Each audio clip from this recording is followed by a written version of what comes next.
Tèmi báwo ni o ṣe wà? Mo kí yín káàbọ̀ sí Ìka Ìwé pẹ̀lú èmi Àmọ̀kẹ́ ọmọ bàbá àbílẹ̀ onílù tí máa ń wáyé ní gbogbo ìrọ̀lẹ́ ọjọ́ àìkú níbi tá a ti ń ka ìwé ìtàn ìgbésí ayé mi Ṣẹ̀gilọlá ẹlẹ́yinjú ẹgẹ́ ẹlẹ́gbẹ̀rún ọkọ̀ láyé. Bẹ́ẹ̀ bá ṣẹ̀ ń ṣalábàápàdé fọ́nrán mi, ẹ dákun ẹ tẹ̀lé mi, ẹ mọ́ gbé kúrò, ẹ káàbọ̀ sínú ẹbí wa, ẹ wá nǹkan fìdílé. Ẹ jẹ́ a tẹ̀síwájú níbi tá a ti dánu dúró lọ́sẹ̀ tó kọjá. Ojú ewé kẹtàdínlógún náà la wà. Ẹ mọ́ ọ bá mi bọ̀. Ọ̀rẹ́ tí mo jẹ́ fún ọkùnrin yìí kò tí ì fi ìgbà kan mú ìdínà kankan wá sáàrin èmi pẹ̀lú Lábọ̀dé tí a ti ń jọ̀mọ̀ fẹ́ ara wa sọ́nà bọ̀ láti bí ìwọ̀n oṣù mẹ́ta yìí wá.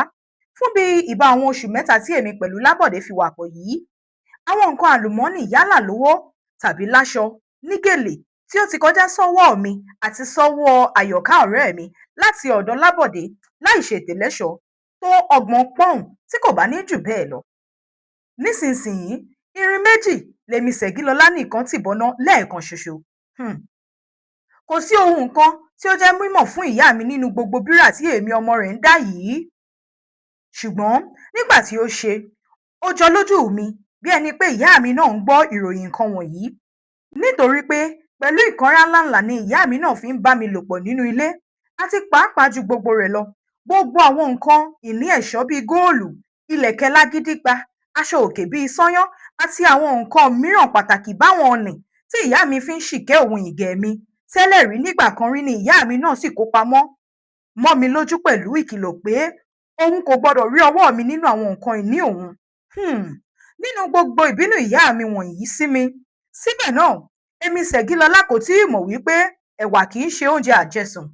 Ìyẹn ni wípé èmi kò kọ ibi ara kankan bí alára sí gbogbo ìbínú òun ìrònú ìyá mi, nítorí pé ọkàn mi balẹ̀ fún mi pé Lábọ̀dé àti ọkùnrin kejì tí mò ń fẹ́ ti ṣe ìlérí fún mi pé òun yóò máa fún mi ní pọ́ùn mẹ́wàá lóṣooṣù gẹ́gẹ́ bí owó ìná pọ̀kẹ̀tì mọ́ní.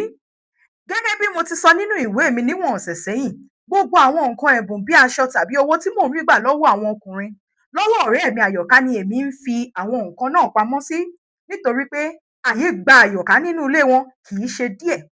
Èmi kò jẹ́ kí Lábọ̀dé fura pé mo tún ní ọkùnrin mìíràn tí mò ń gba ìfẹ́ fún.